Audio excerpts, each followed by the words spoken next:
The patron has engaged me as kitchen plongeur.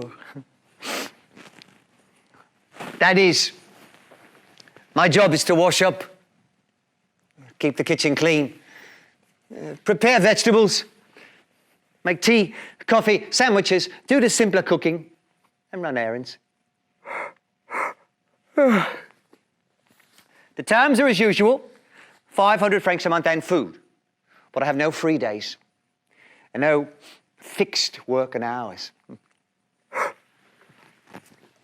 Oh, at the Hotel X, I saw catering at its best, with unlimited money and good organization. Now, at the Auberge, I've learned how things are done in a thoroughly bad restaurant.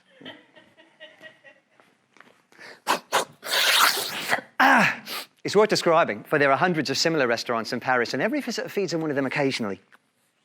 I should add, by the way, that the Auberge is not the ordinary cheap eating house frequented by students and workmen. No, no, no. We do not provide an adequate meal at less than 25 francs, and we are picturesque and artistic, which sets up our social standing. There are the indecent pictures in the bar, and Norman decorations, sham beams on the wall, electric lights done up as candlesticks, peasant pottery, even a mounting block at the door. And the patron and head waiter are Russian officers. And many of the customers titled Russian refugees. In short, we are decidedly chic. Nevertheless, the conditions behind the kitchen door are suitable for a pigsty. For this is what our service arrangements are like.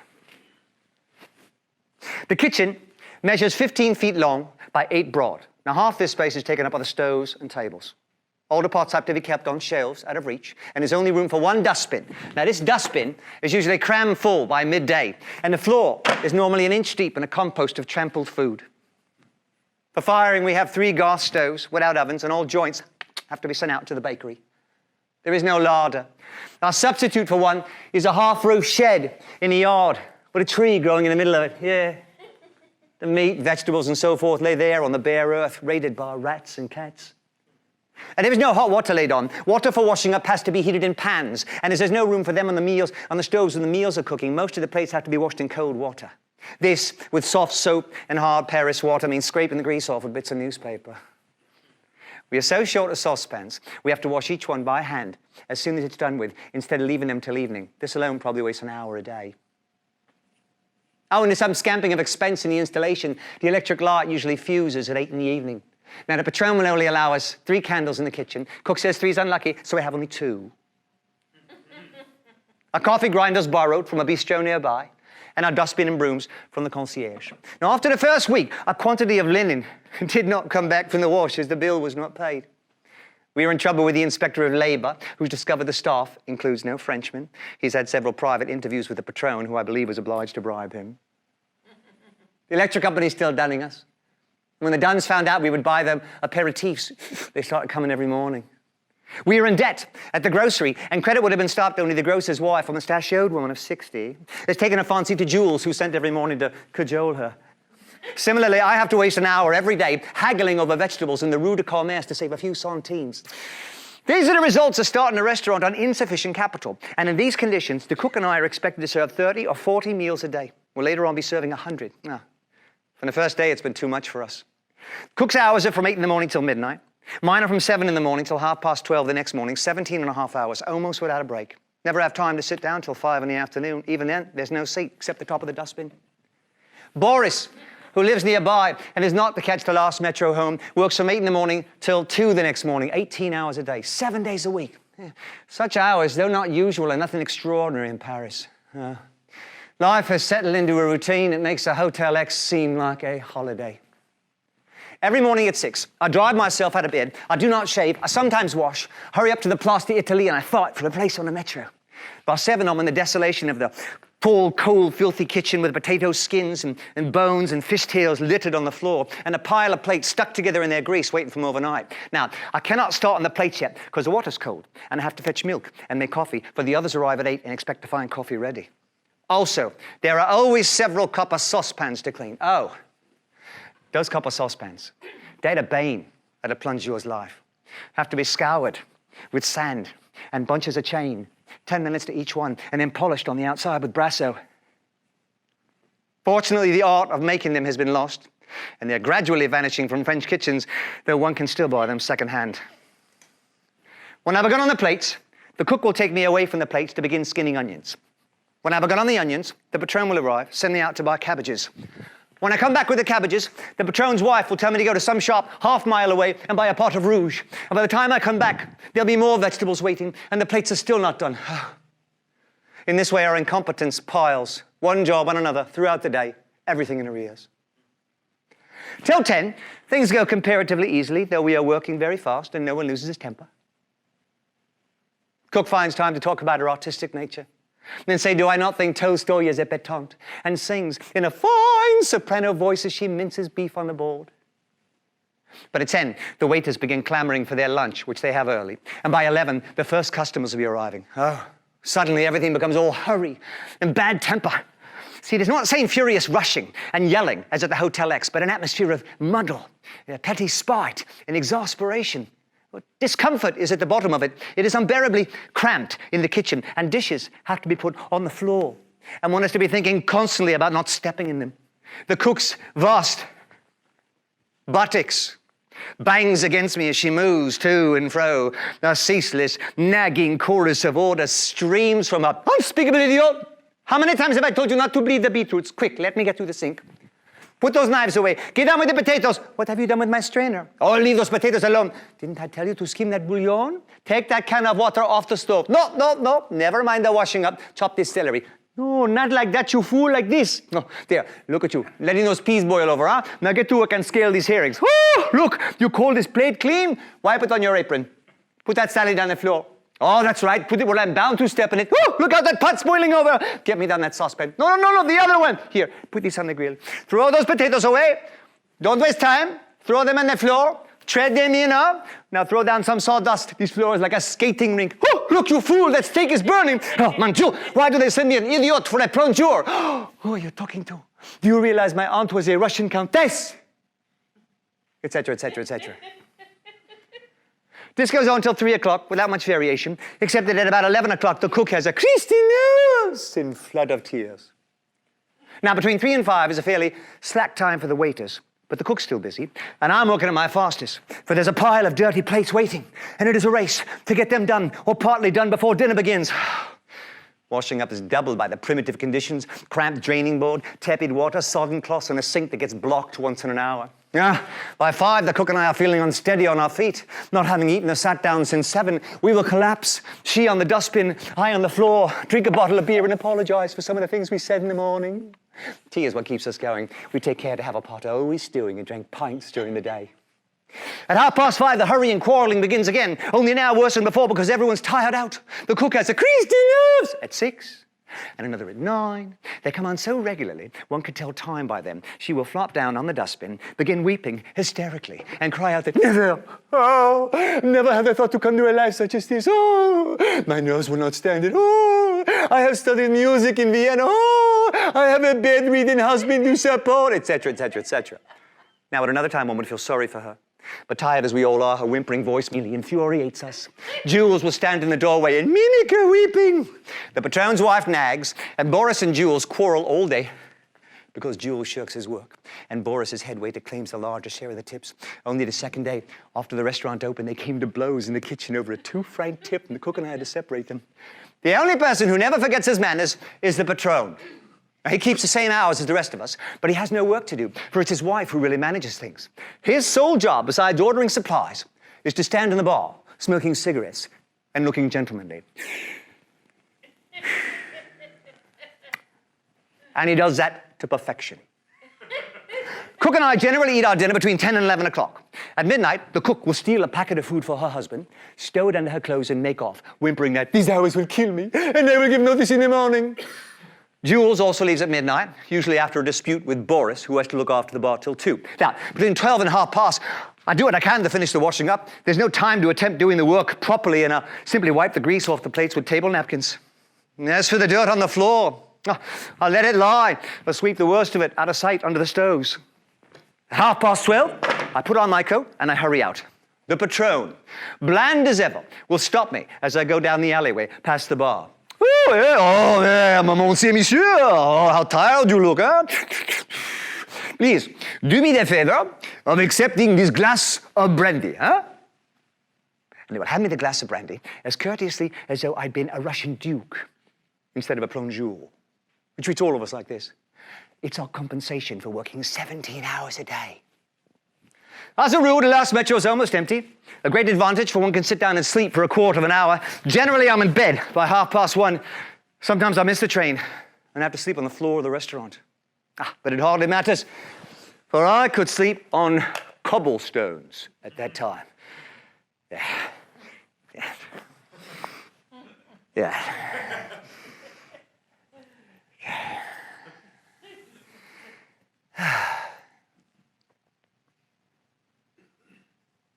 Yes, right, take time, God.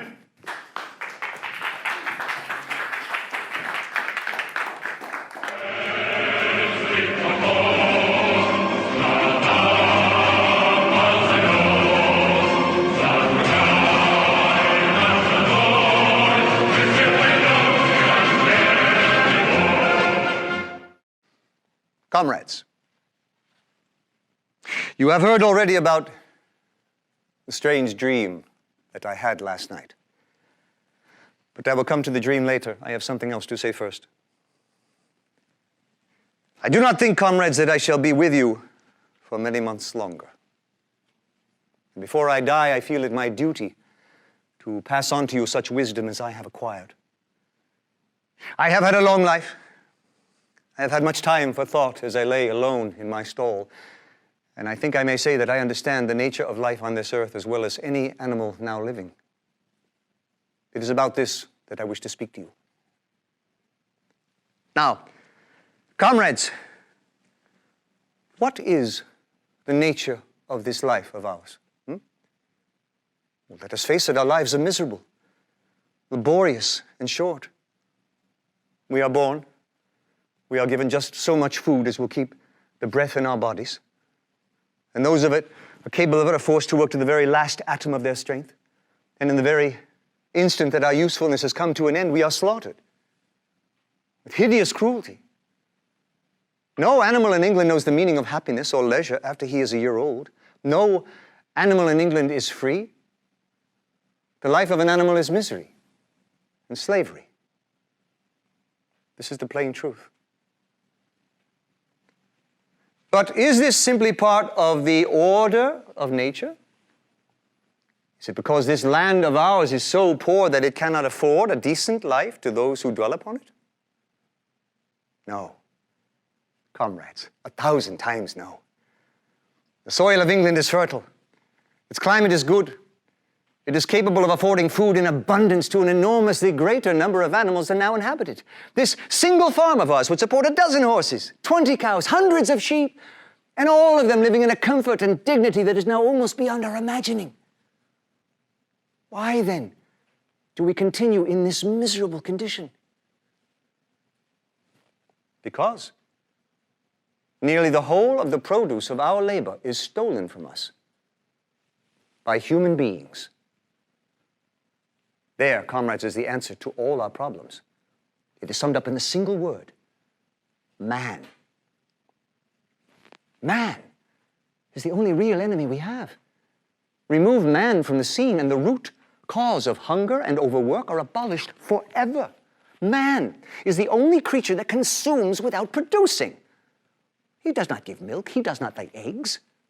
He is too weak to pull the plow. He cannot run fast enough to catch rabbits, yet he is Lord of all the animals. Our labor tills the soil. Our dung fertilizes it, and yet there is not one of us that owns more than his bare skin. You cows that I see before me, how many thousands of gallons of milk have you given during the last year? And what has happened to that milk, which should have been breeding up sturdy calves? Every drop of it has gone down the throats of our enemies. You hens, how many eggs have you laid in the past year? And how many of those eggs ever hatched into chickens? The rest have all gone to market to bring in money for Jones and his men. And you, Clover, where are those 4 foal you bore, who should have been the support and pleasure of your old age? Each was sold. At a year old, you will never see them again. And in return for your 4 confinements and all your labor in the fields, what have you ever had except your bare rations and a stall? And even the miserable lives we lead are not allowed to reach their natural span. Well, for myself, I do not grumble. I am 12 years old and have had over 400 children. Such is the natural life of a pig. But no animal escapes the cruel knife in the end. You young porkers who were sitting in front of me, every one of you will scream your lives out at the block within a year. To that horror we all must come. Cows, pigs, hens, sheep, even the horses and dogs have no better fate. You, boxer, the very day those great muscles of yours lose their power, Jones will sell you to the knacker, who will cut your throat and boil you down for the foxhounds.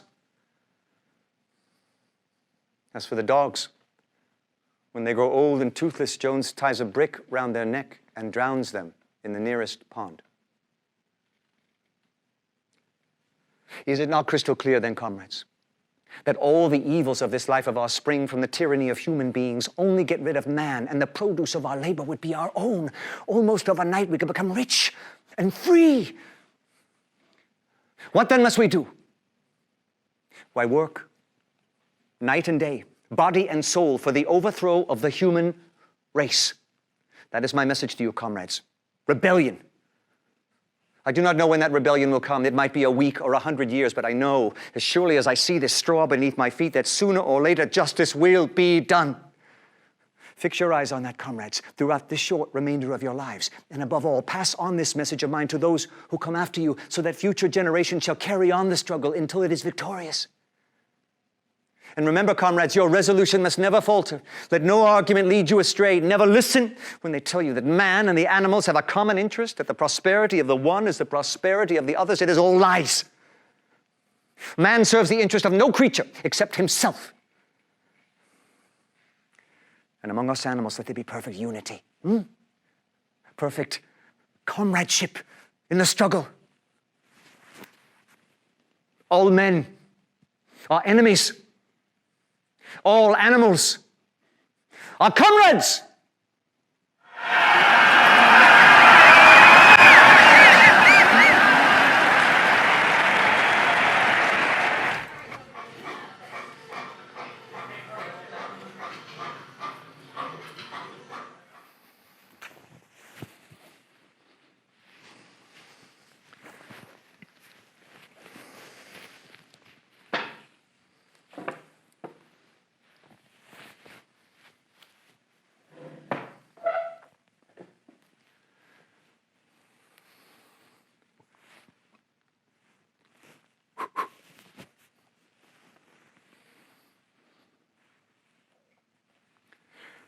Items 1, 5, 7 approved, full-wise. A suggestion contained. Item 6, double plus ridiculous. Verging crime, think. Unproceed construction-wise. Reporting B, day order, double plus, ungood. Refs, unpersons. Rewrite, full-wise. The purpose of newspeak is to provide not only a means of expression for the world view and mental habits proper to the devotees of Ingsoc, or English socialism, but to make all other modes of thought impossible. It is intended that once newspeak has been adopted once and for all, and old speak forgotten, a heretical thought, that is, a thought diverging from the principles of Ingsoc, should be literally unthinkable, at least so far as thought is dependent upon words. Its vocabulary has been so constructed as to give exact and often very subtle expression to every meaning that a party member might properly wish to express, while excluding all other meanings and also the possibility of arriving at them by indirect methods. This has been done partly by the invention of new words, but chiefly by eliminating undesirable words and by stripping such words as remain of unorthodox meaning, and so far as possible, all secondary meaning whatsoever. To give a single example, the word free still exists in Newspeak, but it can only be used in such statements as, this dog is free of lice, or this field is free of weeds. It cannot be used in its old sense of politically free or intellectually free, since political and intellectual freedom no longer exist, even as concepts, and are therefore of necessity nameless. Quite apart from the suppression of definitely heretical words, reduction of vocabulary shall be regarded as an end in itself, and no word which can be dispensed with shall be allowed to survive. Newspeak has been designed not to extend, but to diminish the range of thought. And this purpose shall be indirectly assisted by cutting the choice of words down to a minimum.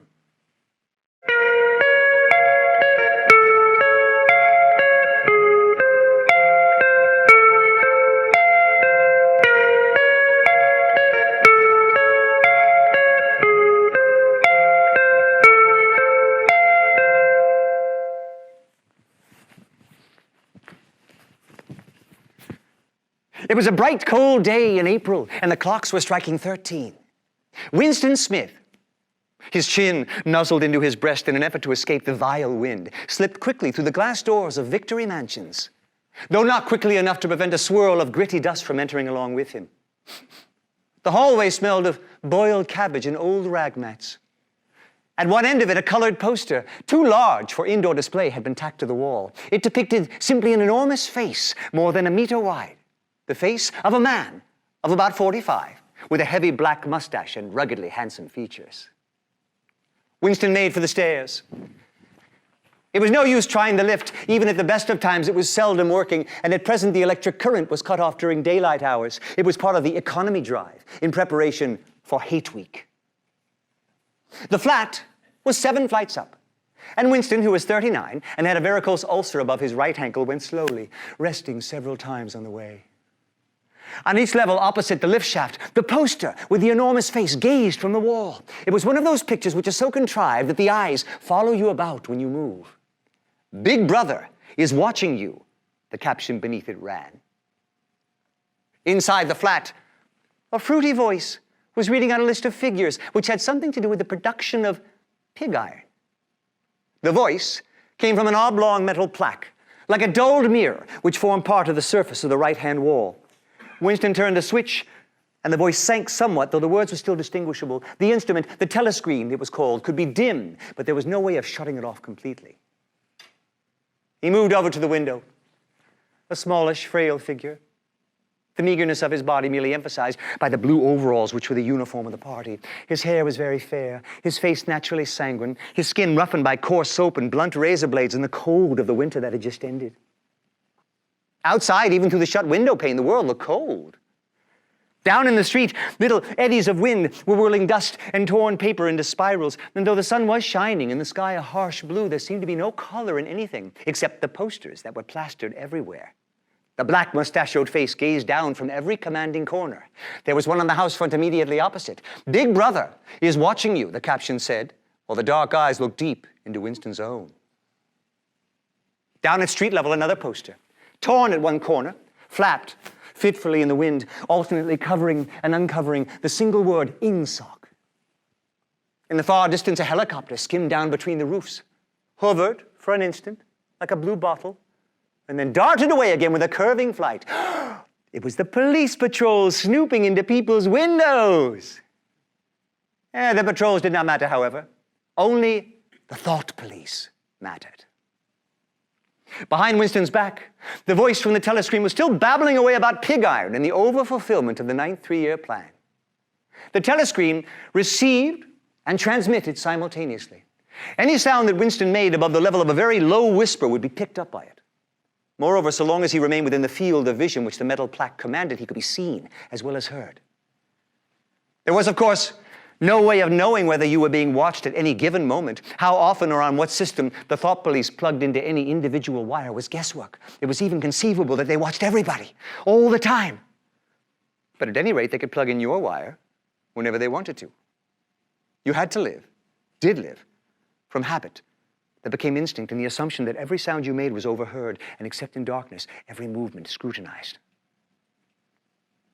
Winston kept his back turned to the telescreen. It was safer, though, as he well knew, even a back can be revealing. A kilometer away, the Ministry of Truth, his place of work, towered vast and white over the grimy landscape.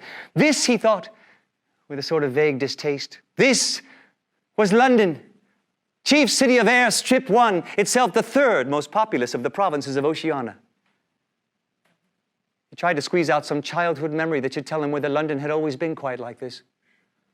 Were there always these vistas of rotting 19th century houses, their sides shored up with blocks of timber, their windows patched with cardboard, their roofs with corrugated iron, their crazy garden walls sagging in all directions, and the bomb sites where the plaster dust swirled in the air and the willow herbs straggled over heaps of rubble, and the places where the bombs had cleared a larger path and there had sprung up sordid colonies of wooden dwellings like chicken houses.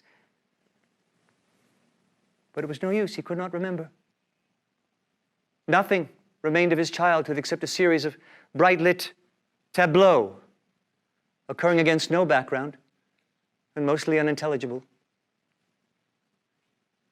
The Ministry of Truth, mini true in Newspeak, was startlingly different from any other object in sight. It was an enormous pyramidical structure of glittering white concrete soaring up terrace after terrace 300 meters into the air.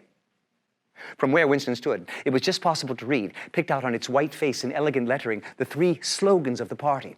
War is peace. Freedom is slavery. Ignorance is strength. The Ministry of Truth contained, it was said, 3,000 rooms above ground level and corresponding ramifications below. Scattered about London, there were just 3 other buildings of similar appearance and size. So completely did they dwarf the surrounding architecture that from the roof of Victory Mansions you could see all 4 of them simultaneously. These were the homes of the 4 ministries between which the entire apparatus of government was divided. The Ministry of Truth, which concerned itself with news, entertainment, education, and the fine arts. The Ministry of Peace, which concerned itself with war.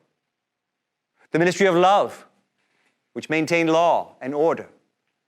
The Ministry of Plenty, which was responsible for economic affairs. Their names, in Newspeak, Mini True, Mini Pax, Mini Love, Mini Plenty. The Ministry of Love was the really frightening one. There were no windows in it at all. Winston had never been inside the Ministry of Love, nor within half a kilometer of it. It was a place impossible to enter except on official business, and then only by penetrating through a maze of barbed wire entanglements, steel doors, and hidden machine gun nests.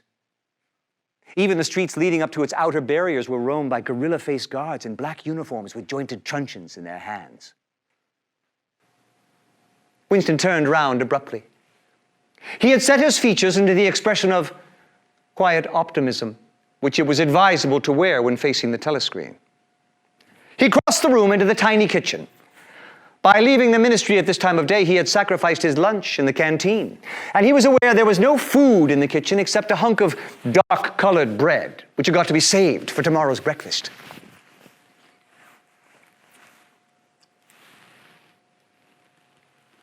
I took down from the shelf a bottle of colorless liquid with a plain white label marked Victory Gin. It gave off a sickly, oily smell, as of Chinese rice spirit. I poured out nearly a teacupful, nerved myself for a shock, and gulped it down like a dose of medicine. Instantly, my face turned scarlet, and the water ran out of my eyes. The stuff was like nitric acid, and moreover, in swallowing it, one had the sensation of being hit on the back of the head with a rubber club. The next moment, however, the burning in my belly died down, and the world began to look more cheerful. I took a cigarette out of a crumpled packet marked Victory Cigarettes and cautiously held it upright, whereupon the tobacco fell out onto the floor. With the next, I was more successful. I went back to the living room and sat down at a small table that stood to the left of the telescreen. From the table drawer, I took out a pen holder, a bottle of ink, and a thick quarto-sized blank book with a red back and a marble cover. For some reason, the telescreen in the living room was in an unusual position. Instead of being placed as was normal, in the end wall where it could command the entire room. It was in the longer wall opposite the window. To one side of it, there was a shallow alcove in which I was now sitting, and which, when the flats were built, had probably been intended to hold bookshelves. By sitting in the alcove and keeping well back, I was able to remain outside the range of the telescreen, at least so far as sight went. Now, I could be heard, of course, but so long as I stayed in my present position, I could not be seen. It was partly the unusual geography of the room which had suggested to me the thing that I was now about to do. But it had also been suggested by the book, which I had just taken out of the drawer. It was a peculiarly beautiful book. Its smooth, creamy paper, a little yellowed by age, was of a kind that had not been manufactured in at least 45 years. Now, I could guess, however, that the book was much older than that. I'd seen it lying in the window of a frowsy little junk shop in a slummy quarter of town, just what quarter I did not now remember, and had been stricken immediately by an overwhelming desire to possess it. The party members were supposed not to go into ordinary shops. Dealing on the free market, it was called, but the rule was not strictly kept, for there were various things such as shoelaces and razor blades, which it was impossible to get hold of in any other way. I'd given a quick glance up and down the street and then had slipped inside and bought the book for $2.50. At the time, I was not conscious of wanting it for any particular purpose. I carried it guiltily home in my briefcase. Even with nothing written in it, it was a compromising possession. The thing that I was about to do was to open a diary. This was not illegal. Nothing was illegal since there were no longer any laws. But if detected, it was reasonably certain I would be punished by death, or at least by 25 years in a forced labor camp. I fitted a nib into a pen holder and sucked it to get the grease off. The pen was an archaic instrument, seldom used even for signatures, and I had procured one furtively and with some difficulty, simply because of a feeling that the beautiful, creamy paper deserved to be written on with a real nib instead of scratched with an ink pencil. Actually, I was not used to writing by hand. Apart from very short notes, it was usual to dictate everything into the speakwrite, which was, of course, impossible for my present purpose. I dipped the pen into the ink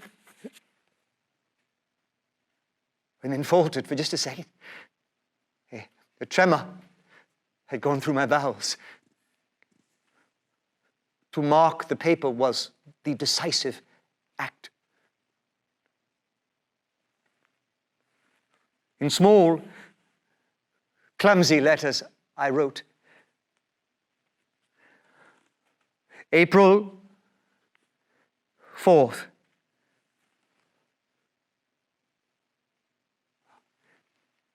1984.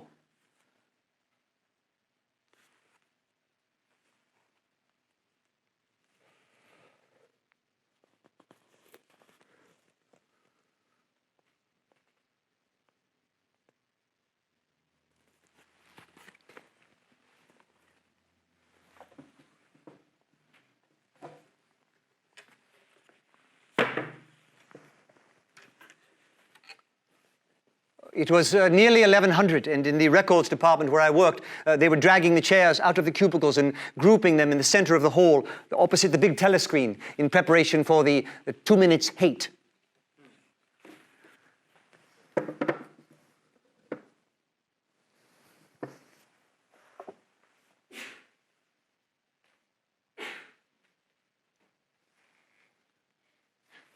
I'd just taken my place in one of the middle rows when two people whom I knew by sight but had never spoken to came unexpectedly into the room. One of them was a girl whom I often passed in the corridors. I did not know her name, but I knew that she worked in the fiction department. Presumably, since I'd sometimes seen her with oily hands and carrying a spanner, she had some mechanical job on one of the novel-writing machines. She was a bold-looking girl, about 27, with thick, dark hair, freckled face, and swift, athletic movements. A narrow scarlet sash, emblem of the Junior Anti-Sex League, was wound several times around the waist of her overalls, just tightly enough to bring out the shapeliness of her hips.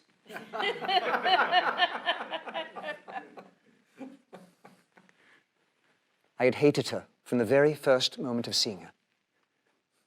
I knew the reason. it was always the women, and above all the young ones, who were the most bigoted adherents of the party. Swallowers of slogans, the amateur spies, and nosers out of unorthodoxy. But this particular girl gave me the impression of being more dangerous than most. Once, when we passed in the corridor, she'd given me a quick sidelong glance, which seemed to pierce right into me, and for a moment it filled me with black terror. The idea had even crossed my mind that she might be an agent of the thought police. That it was true was very unlikely. Still, I continued to feel a peculiar uneasiness which had fear mixed up in it, as well as hostility, whenever she was anywhere near me. I saw that her right arm was in a sling, not noticeable at a distance because it was of the same color as her overalls. Probably she had crushed her hand swinging around one of the giant kaleidoscopes on which the plots of novels were roughed in. It was a common accident in the fiction department. We were perhaps 3 or 4 meters apart when the girl stumbled and fell almost flat on her face. A sharp cry was wrung out of her. She must have fallen right on the injured arm. I stopped short. The girl had risen to her knees. Her face had turned a milky yellow color against which her mouth stood out redder than ever. Her eyes were fixed on mine with a peculiar expression that looked more like fear than pain. Curious emotion stirred in my heart. Already I'd instinctively started forward toward her. In the moment when I'd seen the girl fall on the injured arm, it had been as though I felt the pain in my own body. She held out her free hand to me, and I helped her up. And with that, she walked on in the direction she'd been going as briskly as though it had all been nothing. The whole incident could not have taken as much as half a minute. We were standing straight in front of a telescreen when the thing had happened. Nevertheless, it had been difficult not to betray a momentary surprise, for in the 2 or 3 seconds while I was helping her up, the girl had slipped something into my hand. No question, she had done it intentionally. It was something small and flat. I transferred it to my pocket and felt it with the tips of my fingers. It was a scrap of paper folded into a square. There must be some sort of message written on it. For a moment, I was tempted to take it into one of the water closets and read it at once, but that would be shocking folly, as I well knew there was no place where you could be more certain that telescreens were watched continuously. I went back to my cubicle. I sat down and threw the fragment of paper casually among the other papers on my desk. My heart bumped in my breast with frightening loudness. Whatever was written on the paper must have some kind of political meaning. So far as I could see, there were 2 possibilities. One, much the more likely, was that the girl was an agent of the thought police, just as I had feared. I did not know why the thought police should choose to deliver their messages in such a fashion, but perhaps they had their reasons. The thing that was written on the paper might be a threat, a summons, an order to commit suicide, a trap of some description. But there was another wild possibility which kept raising its head, though I tried vainly to suppress it. This was that the girl was not an agent of the thought police, but a member of some underground organization. Perhaps the Brotherhood existed after all. Perhaps the girl was part of it. No doubt the idea was absurd, but it had sprung into my mind in the very instant of feeling the scrap of paper in my hand. It was not until another couple of minutes later that the other, more probable explanation had occurred to me. And even now, though my intellect told me that the message probably meant death, that is not what I believed. And the unreasonable hope persisted. And my heart banged. And it was with great difficulty that I kept my voice from trembling as I murmured my figures into the speakwrite. 8 minutes had gone by. I readjusted my spectacles on my nose, sighed, and drew the next batch of work toward me with a scrap of paper on top of it. I flattened it out.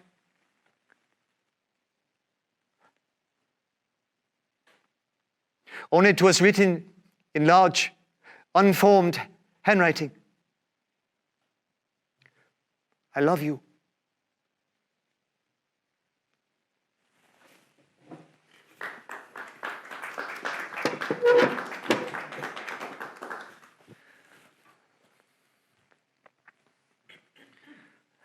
For a week after this, life was like a restless stream.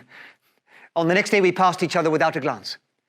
On the day after that, she was in the canteen at the usual time, but with 3 other girls and immediately under a telescreen. Then, for 3 dreadful days, she did not appear at all. My whole mind and body seemed afflicted with an unbearable sensitivity, a sort of transparency which made every movement, every sound, every word I had to speak or listen to an agony. Even in my sleep, I could not altogether escape from her image. If there was any relief, it was in my work, in which I could sometimes forget myself for 10 minutes at a stretch. She had named a place where we could meet after work 4 evenings hence.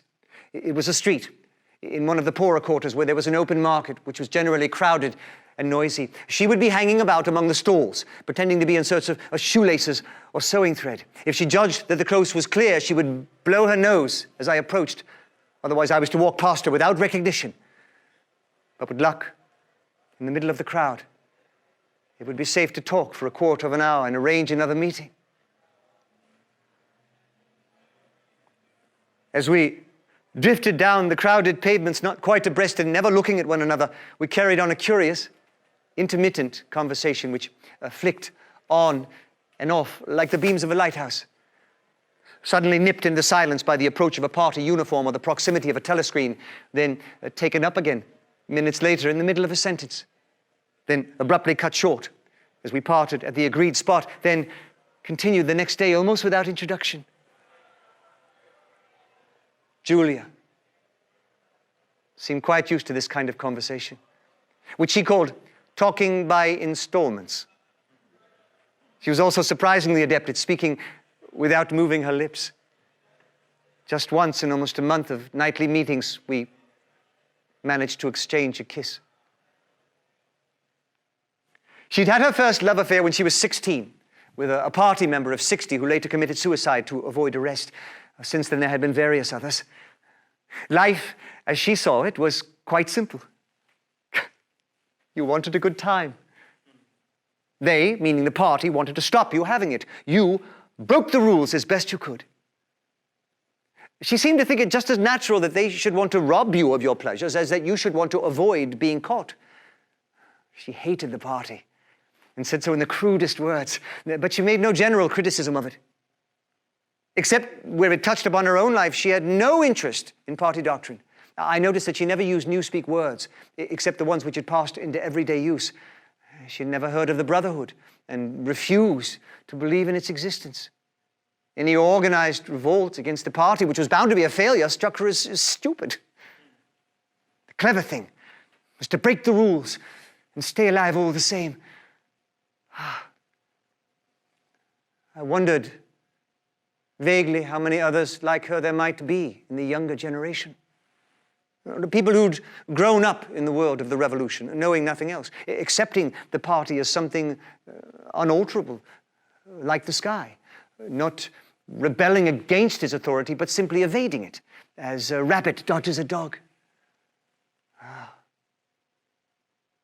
I wished we were a married couple of 10 years standing. I wished we were walking along just as we were doing now, but that openly, without fear, talking of trivialities, buying odds and ends for the household. I wished above all that we had some place where we could be alone together. It was not exactly at that moment, but sometime on the following day that the idea of renting Mr. Charrington's room had occurred to me. When I had suggested the idea to Julia, she had agreed with unexpected readiness. Both of us knew it was lunacy. It was as though we were intentionally stepping nearer to our graves.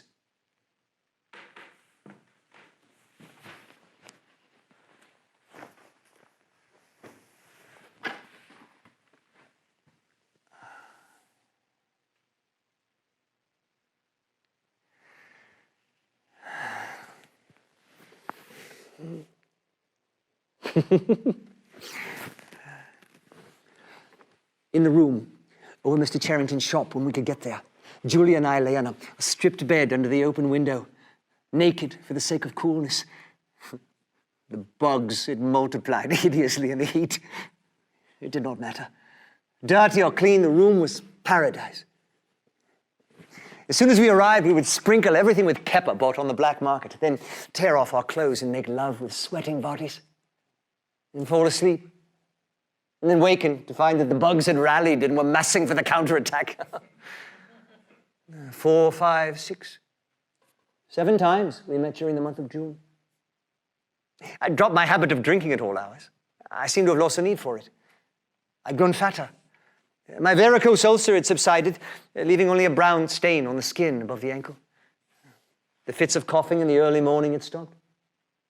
The process of life had ceased to be intolerable.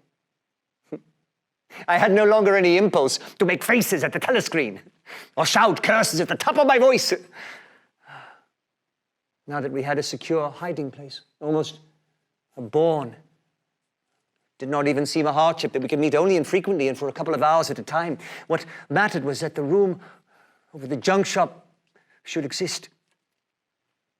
To know that it was there, inviolate, was almost the same as being in it. They could spy on you night and day, but if you kept your head, you could still outwit them. For all their cleverness, they'd never mastered the secret of finding out what another human being was thinking. Perhaps that was less true when you were actually in their hands. One did not know what happened inside the Ministry of Love, but it was possible to guess. Tortures, drugs, delicate instruments that measured your nervous reactions, gradual wearing down by sleeplessness and solitude and persistent questioning. Facts, at any rate, could not be kept hidden. They could be tracked down by inquiry. They could be squeezed out of you by torture. But if the object was not to stay alive, but to stay human, what difference did it ultimately make? They could not alter your feelings. You could not alter them yourself, for that matter, even if you wanted to. They could lay bare in the utmost detail everything that you had ever said or done or thought, but the inner heart, whose workings were mysterious even to yourself, remained impregnable. Remain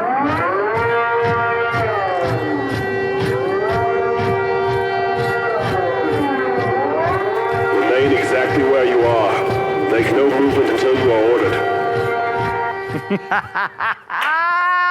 It was starting. It was starting at last. They could do nothing except stand gazing into one another's eyes. To run for life. To try to get out of the house before it was too late. No such thought occurred to them. They were not touching, but it seemed to Winston that he could feel Julia's body shaking. Or perhaps it was merely the shaking of his own. He could just stop his teeth from chattering, but his knees were beyond his control. There was a trampling of boots below, inside the house and outside. Something crashed on the bed behind Winston's back. The head of a ladder had been thrust through the window and burst in the frame. Someone was climbing through the window. There was a stampede of boots up the stairs. The room was full of solid men in black uniforms with iron-shod boots on their feet and truncheons in their hand. One thing alone mattered: to keep still, and not give them an excuse to hit you. There was a gasp and a thump, and Winston received a violent kick on the ankle which nearly flung him off his balance. One of the men had smashed his fist into Julia's solar plexus, doubling her over like a pocket ruler. She was thrashing about on the floor, fighting for breath. Winston dared not move his head, even by a millimeter, but sometimes her livid, gasping face came within the angle of his vision. Then, 2 of the men hoisted her up by knees and shoulders and carried her out of the room like a sack. Winston had a glimpse of her face, upside down, yellow, and contorted. And that was the last he saw of her.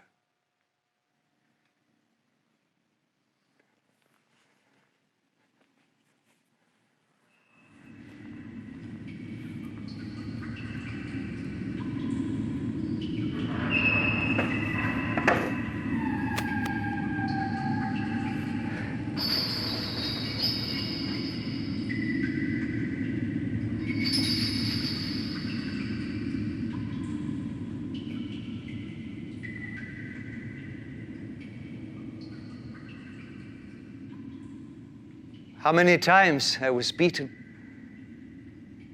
How long the beatings continued, I cannot remember.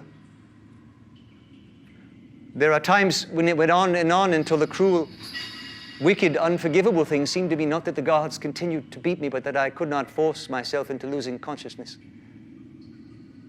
Sometimes I was beaten until I could hardly stand.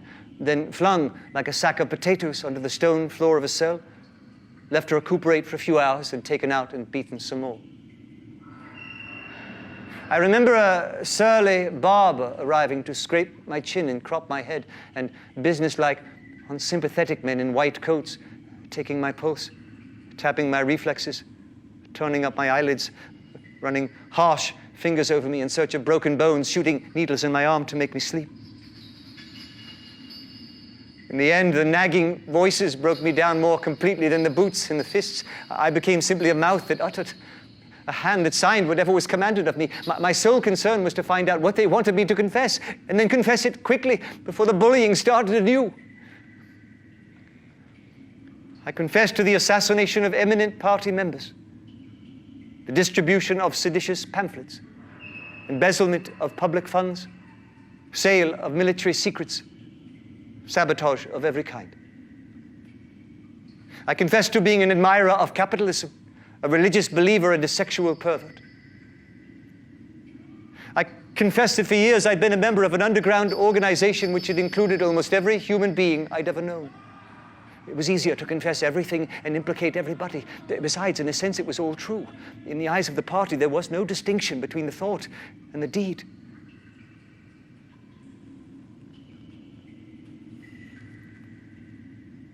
There are also memories of another kind. They stand out in my mind disconnectedly, like pictures with blackness all around them. I'm strapped into a chair, surrounded by dials under dazzling lights. 2 guards come in carrying an oblong wire cage with a handle on top for carrying it by. Fixed to the front is something that looks like a fencing mask with the concave side facing outward. Although it is 3 or 4 meters away, I can see that the cage is divided lengthwise into 2 compartments and that there is some kind of creature in each. They are enormous rats. To think, even with a split second left, to think is my only hope. There is one and only one way to save myself, and that is to interpose another human being. The body of another human being between myself and the rats. The mask is closing on my face. The wire brushes my cheek. Oh, too late, perhaps too late. But I suddenly understand that in the whole world there's just one person to whom I can transfer my punishment, whose body I can thrust between myself and the rats. Do it to Julia! Do it to Julia, not me! Julia, I don't care what you do to her! Tear her face off! Strip her to the bones, not me! Julia, not me!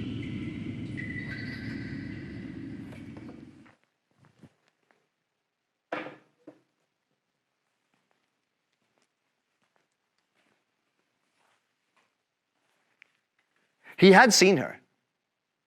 He had even spoken to her. Actually, it was by chance that they met. It was in a park on a vile, biting day in March. He was walking along with frozen hands and watering eyes when he saw her not 10 meters away from him.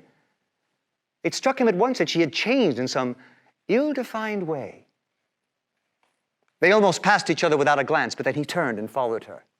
She walked obliquely across the grass as though trying to get rid of him, then seemed to resign herself to having him at her side. He put his arm round her waist.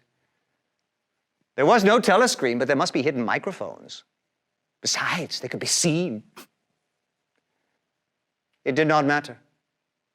Nothing mattered. She made no response whatever to the clasp of his arm. She did not even try to disengage herself. Her face had grown sallower, and there was a long scar partly hidden by the hair across her forehead and temple, but that was not the change. It was that her waist had grown thicker, and in a surprising way had stiffened. They sat down on 2 iron chairs, side by side, but not too close together. He saw that she was about to speak. She moved her clumsy shoe a few centimeters and deliberately crushed a twig. "I betrayed you," she said. Sometimes they threaten you with something you can't stand up to, you can't even think about. And then you say, "Don't do it to me. Do it to somebody else. Do it to so-and-so." And perhaps you might pretend afterwards that it was only a trick, that you didn't really mean it and just said it to make them stop. But that isn't true. At the time when it happens, you do mean it. You think there's no other way of saving yourself, and you're quite ready to save yourself that way. You want it to happen to the other person. You don't give a damn what they suffer. All you care about is yourself. And after that, you don't feel the same toward the other person any longer.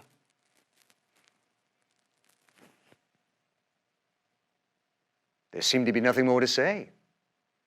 Almost at once it became unbearable to sit there in silence. She said something about having to catch a tube and stood up to go. He followed her for a short distance, half a pace behind her. She did not actually try to shake him off, but walked at just such a pace as to prevent his keeping abreast of her. He had made up his mind to accompany her as far as the tube station, but suddenly this process of trailing along in the cold seemed pointless and unbearable. Then, not altogether by accident, he became separated from her by a small knot of people. He made a half-hearted attempt to catch up, then slowed down, turned, and made off in the opposite direction.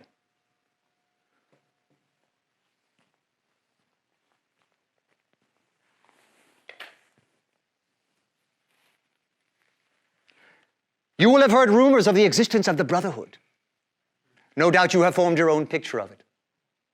You have imagined probably a huge underworld of conspirators, meeting secretly in cellars, scribbling messages on walls, recognizing one another by code words or special movements of the hand. Nothing of the kind exists. The members of the Brotherhood have no way of recognizing one another, and it is impossible for any one member to be aware of the identity of more than a very few others. The Brotherhood cannot be wiped out because it is not an organization in the ordinary sense. Nothing holds it together except an idea, which is indestructible. You will never have anything to sustain you except the idea. You will get no comradeship and no encouragement. When finally you are caught, you will get no help. We never help our members. At most, when it is absolutely necessary that someone should be silenced, we are occasionally able to smuggle a razor blade into a prisoner's cell. You will have to get used to living without results and without hope. You will work for a while, you will be caught, you will confess, and then you will die. Those are the only results you will ever see. There is no possibility that any perceptible change will happen within our own lifetime. We are the dead. Our only true life is in the future. We shall take part in it, but as handfuls of dust and splinters of bone. But how far away that future might be, there is no knowing. It might be 1,000 years. At present, nothing is possible except to extend the area of sanity little by little. We cannot act collectively. We can only spread our knowledge outwards from individual to individual, generation after generation.